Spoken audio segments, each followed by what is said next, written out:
Con il termine mainstream si intende, riferendosi al mondo dell'arte e dello spettacolo, tutto quello che è considerato tradizionale, convenzionale, comune.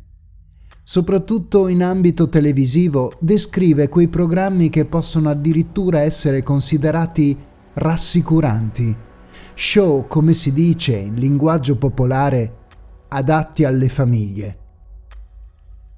Sono molto spesso sempre uguali a se stessi e portano avanti un modo di fare spettacolo senza novità rilevanti, senza pericoli per il pensiero comune, senza scandali. In Italia, tra gli show più importanti di questo filone, c'è senza dubbio il Festival di Sanremo.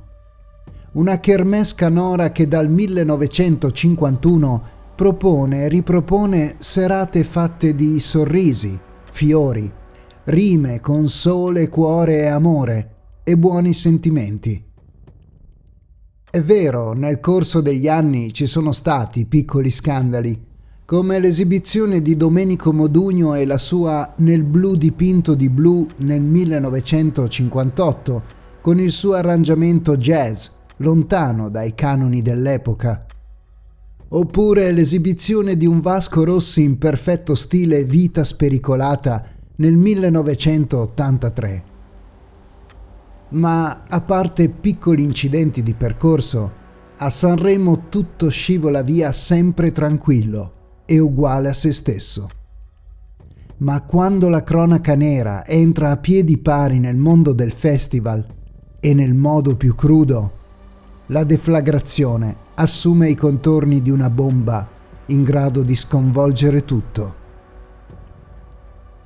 Mi chiamo Marcello Monti, benvenuti a Rock and Crime. Questa è la storia di Luigi Tenco.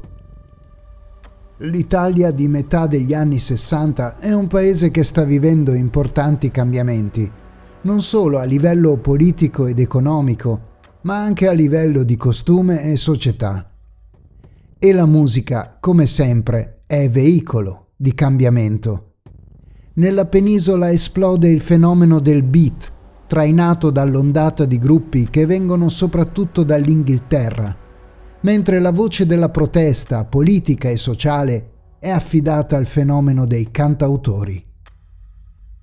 Tra questi ultimi spicca, come uno dei più innovativi e fuori dagli schemi, un ragazzo della provincia di Alessandria, ma che viene adottato, a livello artistico, da quella che viene chiamata scuola genovese.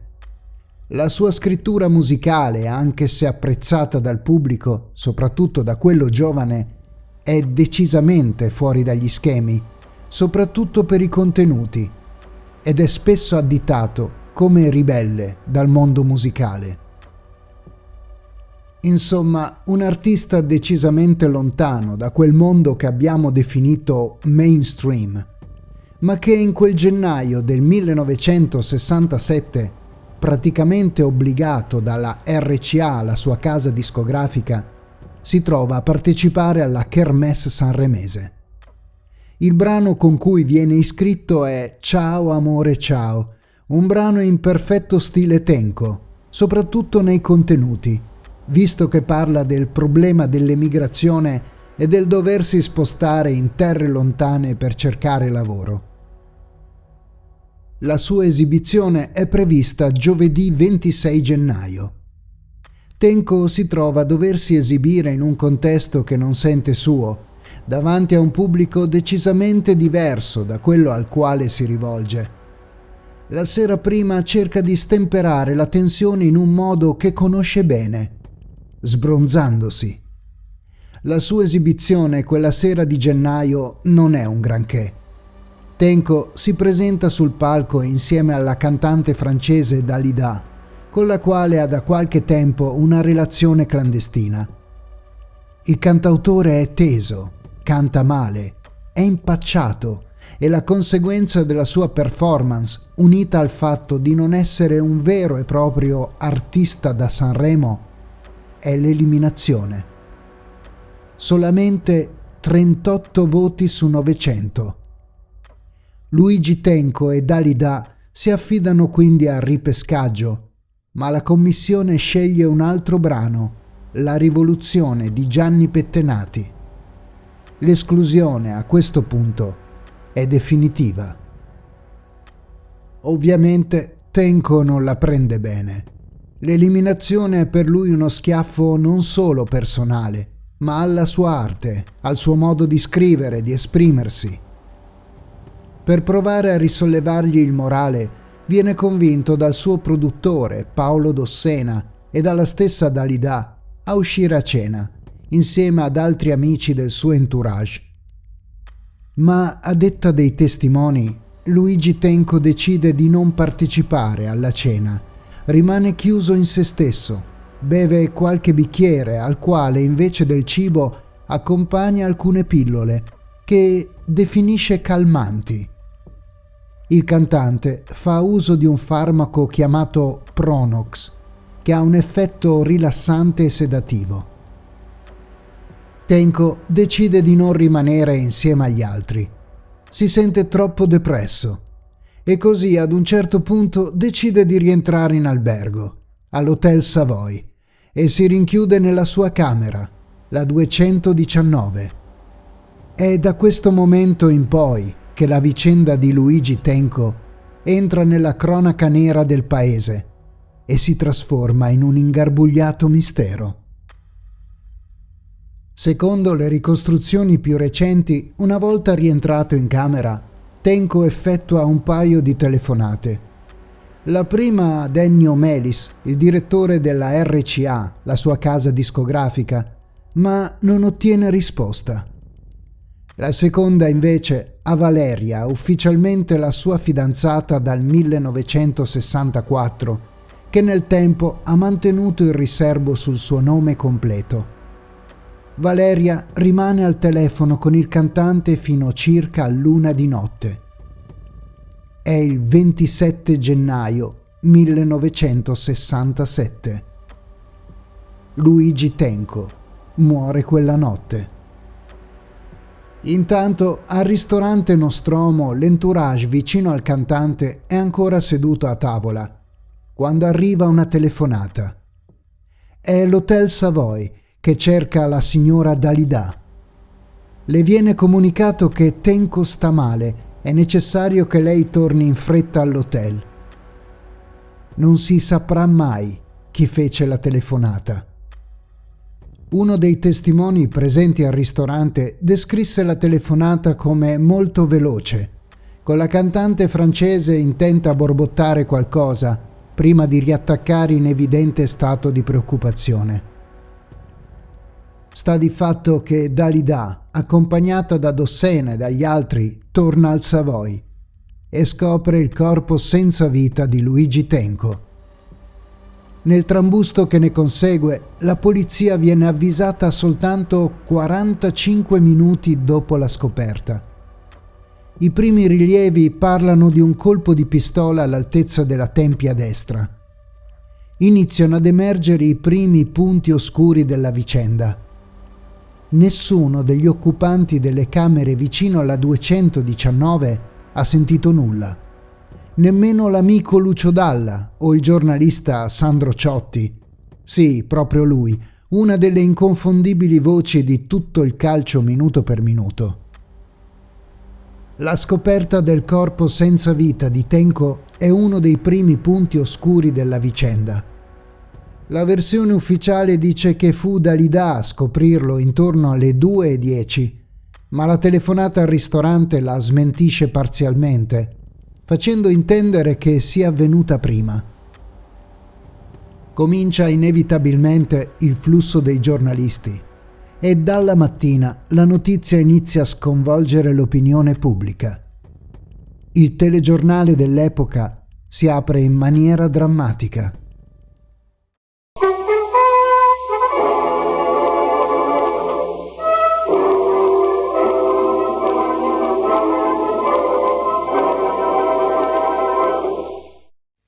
Luigi Tenco, un cantante autore di 29 anni, è uscito drammaticamente dalla scena perché le giurie del 17° Festival di Sanremo avevano escluso la sua canzone.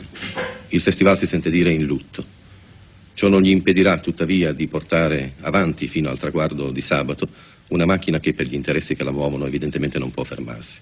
Possiamo noi però soffermarci un attimo sullo sconcertante episodio. Un tempo l'artista incompreso, o comunque sopraffatto dall'incapacità di sopravvivere alle sue mortificazioni, lasciava ai suoi giudici, o se proprio si vuole ai suoi giustizieri, un anonimo brandello di sé, un nome sconosciuto, un'opera inedita o quasi, uno sfinimento cominciato chissà quando. Ieri sera invece 22 milioni di persone hanno assistito inconsapevolmente al prologo di questo dramma assurdo. Ieri sera 22 milioni di persone non sono stati capaci di dare a Luigi Tenco il senso di una vita già largamente conquistata rispetto a quella comune, né fargli sentire d'essere in debito anziché in credito, con un mondo che lusinga tutti i giorni e tutti i giorni abbondantemente ripaga il talento di questi giovani cantanti. Ieri sera, intrattenendovi con una qualche ironia sulla rassegna canzonettistica di Sanremo, confondevo di proposito insieme perché apparisse chiaro come la complicità nel gioco dovesse essere equalmente intesa, la leggerezza del trattenimento con la condiscendenza del suo innumerevole pubblico. Sicché oggi, di fronte a un episodio di così sconcertante significato, viene da chiedersi se il senso di questa morte non stia proprio nel fatto che Luigi Tenco è stato come consumato dalla stessa civiltà che lo ha prodotto, che ne ha fatto appunto un oggetto di consumo. E viene altresì da chiedersi perché Domenico Modugno, il grande escluso di ieri sera, è invece uscito pacatamente dalla scena. Forse perché il suo mondo finisce per esprimere sempre una non futile gioia di vivere, una gioia capace di resistere alla pena quotidiana del resto comune a tutti noi. Luigi Tenco, l'avrete notato ieri sera, cantava ad occhi chiusi come in preda ad una specie di allucinato rapimento. Quasi avvertisse l'inutilità di un confronto tra la sua chiusa, amarissima protesta e quell'irresistibile dovere d'essere vivi nella vicenda di tutti i giorni, sia pure con le pene appunto di tutti i giorni. In una società che vuole tutto molto rapidamente e che dà tutto molto rapidamente, si è forse perduto il gusto di rinnovarsi dentro la lotta, si è smarrita la fiducia in una perfezione graduale, possibile, concreta, si è abbandonata la forza ma anche la dolcezza di fare ciascuno la nostra parte. Ora, con tutta la doverosa pietà che dobbiamo a questo sfortunato ragazzo, vorremmo tuttavia ricordare un verso di Giuseppe Ungaretti. La morte, ha scritto un poeta molto più povero, e non sto a dirvi quanto più grande, di tutti i parolieri del mondo delle canzonette. La morte, ha detto Ungaretti, si sconta vivendo. Buonasera. Ma quello che più colpisce è l'atteggiamento della polizia e di chi dovrebbe investigare sull'accaduto. L'evento viene subito classificato come suicidio, senza lasciare alcun margine ad eventuali investigazioni su ipotesi alternative. Delle indagini, per così dire, si occupa il commissario Arrigo Molinari, il cui atteggiamento nei confronti del caso è a dir poco superficiale, almeno visto con il senno di poi. Addirittura, prima di recarsi sulla scena dell'evento, si premura di chiamare l'ANSA e di comunicare il suicidio di Luigi Tenco. Molinari non fa effettuare alcun rilievo nella scena del crimine, anzi ordina che il corpo di Tenco venga immediatamente rimosso e lo fa portare in una vicina camera mortuaria. Ma non è finita qui. A questo punto la vicenda assume caratteri grotteschi.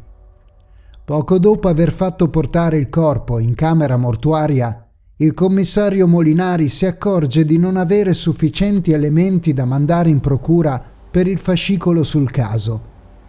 E così prende una decisione che ha dell'incredibile. Fa riportare il corpo di Tenco in hotel e ordina che venga ricostruita una scena del crimine il più simile possibile all'originale. E solo in quel momento, in una macabra ricostruzione, vengono fatte le foto e i rilievi necessari. Ci sarebbe da farsi 4 risate se non ci si trovasse di fronte ad una tragedia. Sull'atteggiamento della polizia e del commissario Molinari in particolare si è scritto e detto tanto nel corso del tempo. La stessa morte dell'ufficiale, avvenuta nel 2005 per accoltellamento, è avvolta nel mistero. Nel corso di un'intervista del 2004 dichiarò di essere stato ostacolato nelle indagini, ma senza svelare da chi e perché. Ma soprattutto dichiarò sorprendentemente che quello di Tenco non fu un suicidio, contraddicendo così le sue dichiarazioni ufficiali dell'epoca, ma lo definì un omicidio collettivo, aggiungendo la necessità di fare finalmente chiarezza.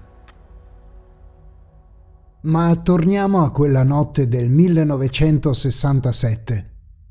L'approssimazione e la confusione regnano sovrani.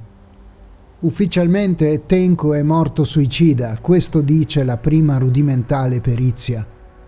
Ed è proprio nei momenti successivi alla grottesca ricostruzione della scena del crimine che iniziano ad emergere tutti quei particolari che renderanno il tutto poco chiaro, per dirla con un eufemismo. Innanzitutto c'è la scoperta del biglietto. È una sorta di messaggio di addio che diventerà molto famoso, dove il cantante descrive il suo atto estremo come una forma di protesta nei confronti della manifestazione e del pubblico. Nessuno l'aveva notato nei primi momenti susseguenti alla scoperta del corpo, ma stranamente compare proprio dopo la messa in scena effettuata dalle forze dell'ordine. È bene puntualizzare che il biglietto venne analizzato ed attribuito a Luigi Tenco solo negli anni 90. E poi c'è il mistero dell'arma del delitto. Secondo i rilievi, Tenco si è sparato alla tempia con una pistola calibro 22 ed effettivamente è l'arma che viene rinvenuta in mano al cantante. Ma nel corso della perquisizione viene rinvenuta una seconda arma, una semiautomatica tedesca Walther, per intenderci quella dei film di James Bond. Di chi era quell'arma? I misteri cominciano ad emergere e sono tanti. Si viene a sapere da alcuni testimoni che Tenco aveva vinto al Casinò di Sanremo una bella somma, ma del denaro non si trovò mai traccia. Ma è la scena del crimine che dimostra quanto siano state approssimative e superficiali le indagini, a partire dal fatto che i poliziotti e i testimoni hanno dato versioni a volte totalmente diverse fra di loro, sia sulla posizione del cadavere all'atto del ritrovamento, sia dell'arma che il cantante avrebbe usato per spararsi. Vennero date almeno 5 o 6 versioni differenti. Un'altra domanda senza risposta, o meglio con risposte differenti, è quella relativa all'ora del decesso. Dalida si dice sicura che Tenco sia morto intorno alle 2 di notte, poco prima che lei entrasse nella stanza. Il medico legale fa risalire nel suo rapporto la morte all'1:30. Il commissario Molinari verso le 3. Una storia ai limiti del grottesco, quella della morte di Luigi Tenco. Una versione ufficiale che fa acqua da tutte le parti, tanto che negli anni successivi i fan, ma soprattutto la famiglia del cantante, continuano a premere gli organi ufficiali della Procura di Sanremo per non abbandonare il caso, per cercare finalmente una verità definitiva. Nel 2002, più di 30 anni dopo, viene presentata una denuncia per omicidio a carico di ignoti. La richiesta arriva dalla famiglia del cantante e dai giornalisti Buttazzi, Colonna e Pomati. Nel 2005 la procura accontenta i richiedenti e decide di riaprire il caso. La salma del cantante viene riesumata e si procede finalmente all'autopsia. Sì, finalmente, perché fra le tante anomalie ed omissioni di questo caso c'è anche quella relativa al fatto che nel 1967 non fu mai fatta l'autopsia sul corpo di Tenco, che viene eseguita quasi 40 anni dopo. Ma il referto autoptico non fa che alimentare i dubbi e i lati oscuri della vicenda. Infatti nel cranio di Tenco non viene ritrovato alcun proiettile o traccia di esso e non viene rilevata nessuna traccia di polvere da sparo, nemmeno sulle mani del cadavere. E così, poco tempo dopo, il caso viene archiviato di nuovo e sempre nello stesso modo. Si è trattato di suicidio. I parenti e i fan possono mettersi il cuore in pace. Ma molti non ci credono. D'altra parte, questo è un caso che sembra fatto apposta per instillare i germi del dubbio e qualcuno comincia ad indagare in maniera autonoma, dando così una versione alternativa dei fatti e della sequenza di eventi. Una delle versioni più famose è quella del critico Aldo Fegatelli Colonna, uno dei giornalisti che avevano contribuito a riaprire il caso, autore di svariati libri biografici e di varie pubblicazioni proprio sulla vita di Luigi Tenco. La sequenza di eventi proposta da Colonna è molto interessante ed è giusto proporla per avere un quadro d'insieme diverso dei fatti. Secondo Colonna, le cose possono essere andate così. Dopo la serata del 27 gennaio 1967, Luigi Tenco, eliminato dal festival, torna in albergo e, come abbiamo già detto, telefona a Valeria, la sua fidanzata. Ma rispetto alla versione ufficiale, non è la telefonata di un Tenco depresso e con il morale a terra, ma di una persona arrabbiata ed indignata che confida alla ragazza di aver scoperto come la competizione sia falsa e manipolata.